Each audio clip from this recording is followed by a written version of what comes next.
দেখেন এটা বিরাট কাজ হচ্ছে আপনাদের। আপনাদের এত বড় কাজ হচ্ছে এখানে এই গ্রামের এই মসজিদে, যে হয়তো পুরাতন মসজিদে অনেক কষ্ট হতো যাইতে, এখান থেকে অত দূর যাওয়া যায় মসজিদ, এবং জায়গা হচ্ছিল না।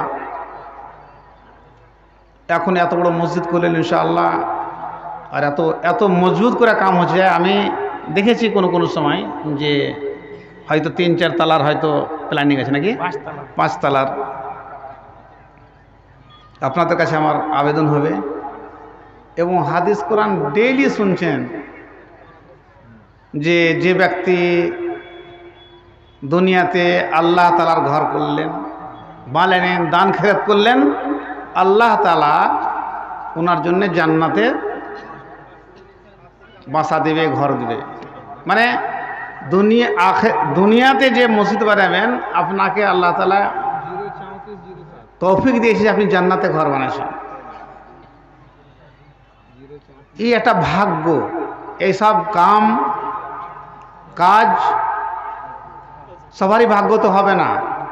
যারা করেছে এবং দিয়েছে মসজিদে, মাদ্রাসায়, ওনারাই দিবেন। আমরা দেশে বিদেশে অনেক দেখেছি দান, বড় বড় পয়সাওয়ালা, কিন্তু আল্লাহ ভাগ্য দেয়নি যে মসজিদে চাঁদা দোক, কিংবা মসজিদ দান খেরাত করুক, কিংবা মাদ্রাসায় দান খেরাত করুক, কিংবা পানি দোক। আল্লাহ ভাগ্য দেয়নি, পয়সা অনেক। এটা কোনো কথা নয় যে বড় লোকই খালি মসজিদ বানাবে। আমরা সব দিন কয়েছেন, সাগরামপুরে কোন বড় লোক ছিল যারা 2 3 তলা অত বড় মসজিদ, 3-4টা বড় বড় এলাকার থেকে সবথেকে বড় বড় মসজিদ কোথায়? সাগরামপুরে। আর সবটি লেবার খাটে। তো এই কথাটা আপনাদের জন্য, যে আপনারা যে এত বড় কাজ শুরু করেছিলেন, আজকে তার প্রতিফল দেখছেন আর পাবেন ইনশাআল্লাহ। তো কথা হচ্ছে যে বেশির বেশি চাঁদা দিয়ে আপনারা বেশি বেশি দান খেরাত করে এই মসজিদের কামকে তাড়াতাড়ি পূরণ করেন আপনারা। আর ফের মসজিদের পরে পরে ফের আপনারা মাদ্রাসা শুরু করে রেখেছেন, নাকি? একটা সমস্যা গ্রামে, মসজিদের পর একটা মসজিদ, একটা ফের মাদ্রাসা। কিন্তু আপনারা আলহামদুলিল্লাহ প্রত্যেক বছর মসজিদের জালসা, মাদ্রাসা জালসা হচ্ছে। আমরা চাই যে শিক্ষা প্রতিষ্ঠান খুবই দরকার। মসজিদ যে ধরনের, ওই ধরনের শিক্ষা প্রতিষ্ঠানের দরকার। ছেলে মেয়েরা, আমি ডেইলি যাই, দেখি যে যাচ্ছে ওখানে, পানির সময়, বর্ষার সময় বাড় হচ্ছে, তাও ছেলে মেয়ে যাচ্ছে। আমরা নজরে আসে, এরকম নয় যে কোনো ডেইলি আমি দেখি ছেলে মেয়েরা যাচ্ছে মাদ্রাসা। এইসবগুলো আপনাদের খুব দরকারিও জিনিস। শিক্ষার খুবই দরকার, খুবই দরকার, আর ভালো শিক্ষার দরকার। হয়তো এখন আমার এই ধারে না যে আমাকে হয়তো মসজিদের কথা বেশি বলতে হতো, কিন্তু আমরা এমন একটা জিনিসে জড়িয়ে আছি যেটা আমাকে ফরজ বলা। শিক্ষা হলো সবথেকে বড় জিনিস দুনিয়া এবং আখিরাতে। আল্লাহ তাআলার হুকুম কি? যে আল্লাহ তাআলা নিজের কোরআন শরীফে বলছেন, হাল ইয়াস্তাবিল্লাযিনা ইয়ালামুনা ওয়াল্লাযিনা লা ইয়ালামুন, ইকরা বিসমি রাব্বিকাল্লাযী খালাক। অনেক জায়গায় কোরআনে আল্লাহ তাআলা বলেছেন যে কোরআন পড়ো তুমি। তারপরে বলছেন যে কি, ওই ব্যক্তি, যে ব্যক্তি দেখতে পায়, যার দেখার শক্তি আছে, এক ব্যক্তি দেখার শক্তি নাই, ওই ধরনের শিক্ষা। শিক্ষিত এবং অশিক্ষিতর পার্থক্য করেছেন। অশিক্ষিতকে অন্ধ বলা হয়েছে কোরআনে। এটা কোনো দেওয়ালপুর মাদ্রাসার মুফতির ফতোয়া লয়, আব্দুল্লাহপুর মাদ্রাসার মুফতির ফতোয়া লয়। আল্লাহর ফতোয়া আছে যে ব্যক্তি মূর্খ, অন্ধ। ওই জন্য এখন আপনারা জানছেন, একটা খুব দরকারি জিনিসের জন্য আমি শিক্ষার কথা উঠালাম এখানে। আপনারা জানছেন যে আমরা এই কমিউনিটি, এই এলাকায় ভরে আছি। স্কুলের পড়াগুলোকে আপনারাকে জানতে হবে যে স্কুলে কি পড়া হচ্ছে।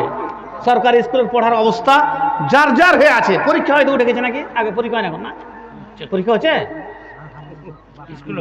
হ্যাঁ ফেল পাস হয়ে গেছে নাকি? ফেল পাস খতম হয়ে গেছে। প্রথমে ওয়ার্ল্ডের, গোটা বিশ্বের মারার কানুন করেছিল যে ছেলেরাকে মারতে পারবে না। গোটা বিশ্বে কইছে, আমি খালি আমাদের ইন্ডিয়ায় নয়। দ্বিতীয় কথা হচ্ছে যে এখন আমাদের কি হলো কানুন, যে আমরা পরীক্ষাতে ফেল পাস আর হবে না, না ফেল হবে না, পাস হবে। তো ফেল পাস কেন হবে না? পাস হবে, ফেল হবে না। পাস না করলে বেতন দেবে না। পাস না করলে বেতন দেবে না। अब তোমার ছেলে মেয়ে খালি খিচুড়ি খাও, প্লেট নিয়ে যাও আর আসুক, পাস করে দিয়ে 3 ক্লাস 4 ক্লাস 5 ক্লাস 6 ক্লাস পড়ে যাবে। শেষ, আমাদের পুঁজি শেষ। কারা পড়ছে? কাদের ছেলে পেলে পড়বে? যারা ইংলিশ মিডিয়াম পড়েছে টাকা দিয়ে, ওদের ছেলে পড়বে। যারা পয়সা দিতে পারবে না, স্কুলে পড়ে ওদের ছেলে এরকমই থেকে যাবে মামুলি, কোনো জায়গাতে যা কম্পিটিশনে বসতে পারবে না। আমার দরখাস্ত আপনাদের কাছে যে আপনারা মাদ্রাসার সিলেবাসগুলোকে ঠিক করেন। যে পড়াগুলো স্কুলে হয়েছিল আগে আর এখন হয় না পড়া, ওই পড়াগুলোকে আমরাকে মাদ্রাসার মধ্যে দিয়ে, মাদ্রাসার মধ্যে পড়িয়ে আমরাকে ভালো করতে হবে ছেলেপেলেকে, তবে আমাদের কম বাঁচবে, আমাদের সোসাইটি বাঁচবে। না যেভাবে আজকে স্কুলের পড়া, কলেজের পড়া, কম জানতা বাঁচবে না, মূর্খ হয়ে থেকে যাবে। আমাদের হাতে একটা খুব বড় একটা জিনিস আছে, আমাদের হাতে মাদ্রাসা আছে। আমরা যদি চাই মাদ্রাসাকে, যে আমরা মাদ্রাসাতে পড়িয়ে ছেলে মেয়েরাকে স্কুল থেকে ভালো রেজাল্ট দেব, তো খোদার কসম করে বলছি আপনারা 100% 200% পারবেন।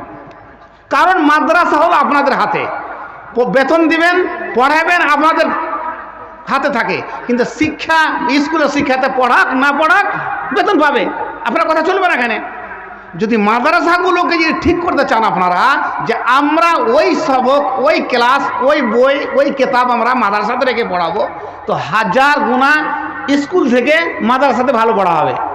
করতে কি হবে? এখন আমরাকে মাদ্রাসার উপরে নজর বেশি রাখতে হবে। যে আমাদের যেগুলা বিল্ডিং বানা হচ্ছে এখন পালাসোনাতে, দেলালপুরে, আবদুল্লাপুরে, গুমানি, কোনো জায়গাতেই হোক, আমরাকে মাদ্রাসার পড়া এবং মাদ্রাসায় ছেলে মেয়েকে বেশি পড়াতে হবে। আর নজর রাখতে হবে ছেলেপেলের, যে আমার ছেলেপেলেটা স্কুলে যা কিংবা মাদ্রাসা যাই করছে কি, তবে আমরা কিছু বাঁচতে পারবো। বাহারে ক্যাপ, এটা আজকে সাবজেক্ট লয়, কিন্তু হয়তো আমি কোনোদিন থাকবো না থাকবো, আপনাদের কাছে সবারই কাছে আমার আবেদন হবে যে যদি আপনারা ছেলে মেয়েকে মানুষ বানাতে চান, শিক্ষিত এবং শিক্ষিতা বানাতে চান, তো অবশ্যই আপনারাকে এখন থেকে মাদ্রাসাগুলোকে ভালো করতে হবে, মাদ্রাসার টিচারগুলোকে ভালো করতে হবে, মাদ্রাসাতে গাইডিং করতে হবে, মাদ্রাসাতে চান্দা বেশি দিতে হবে, মাদ্রাসার মৌলবীরাকে বেশিভাবে বেতন দিতে হবে। তবে আপনাদের ছেলে মেয়েরা আগামীতে কিছু হতে পারবে। নচিত যেভাবে আজকে স্কুলের পড়াগুলো হচ্ছে, পড়ার ব্যবস্থা হচ্ছে, পড়ার স্কুলের অবস্থা আছে, যে আমাদের ছেলে মেয়েরা মূর্খ হয়ে থেকে যাবে। আমি পাকুড়ে বলেছিলাম আর আজকে বলছি যে আমরা যতক্ষণ পর্যন্ত আমাদের এই সোসাইটি, যে সোসাইটিতে আমরা আছি, এমনিতে আমরা পিছড়া, 100 বছর পিছিয়ে আছি আমরা। যদি আমরা নজর না করি, আর যদি মাদ্রাসা খুলে আমরা ওই চালন খালি চান্দার লেগাই রাখি, কিছু হবে না। মাদ্রাসা করতে হবে, মাদ্রাসার নজর রাখতে হবে, মাদ্রাসাতে ভালো করে চান্দা দিতে হবে, মাদ্রাসাতে ভালোভাবে মৌলবি রাখতে হবে, মাদ্রাসাতে মৌলবি রেখে ভালোভাবে এত দিতে হবে যেন পড়াশোনা ভালো হয়। বাস, বিশেষ কিছু না বলে 5 মিনিট সময় দিয়ে হলো, আমাকে বেশি হলো।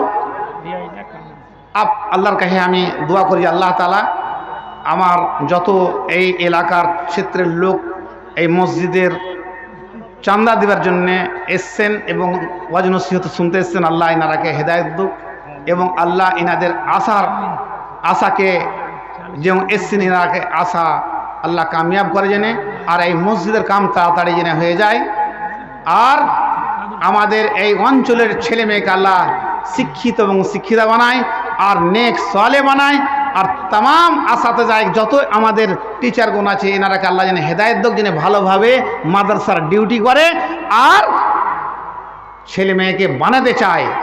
আর না, আমি সব জায়গায় বলি যে ডাকাতি করলে ডাকাত নয়, একটা চোর যদি একটা ডাকাত একটা বাড়িতে যদি চুরি করে, একটা বাড়ির ক্ষতি হলো, কিন্তু স্কুলের টিচার কিংবা মাদ্রাসার মৌলবি কিংবা মাদ্রাসার জিম্মেদার যদি মাদ্রাসার কানুন মোতাবেক না চলে এবং না দেখে মাদ্রাসাকে, খোদার কসম 1000 গুণা ডাকাতি থেকে খারাপ,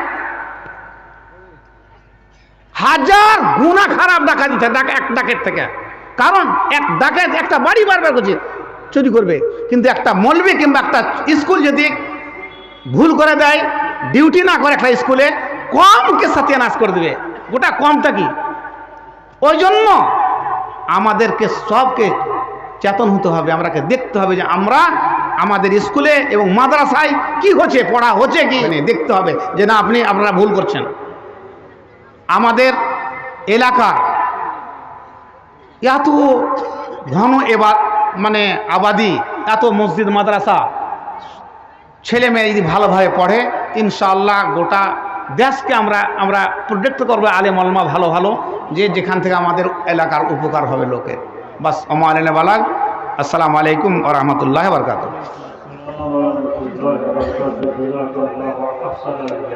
মাশাআল্লাহ, আলহামদুলিল্লাহ।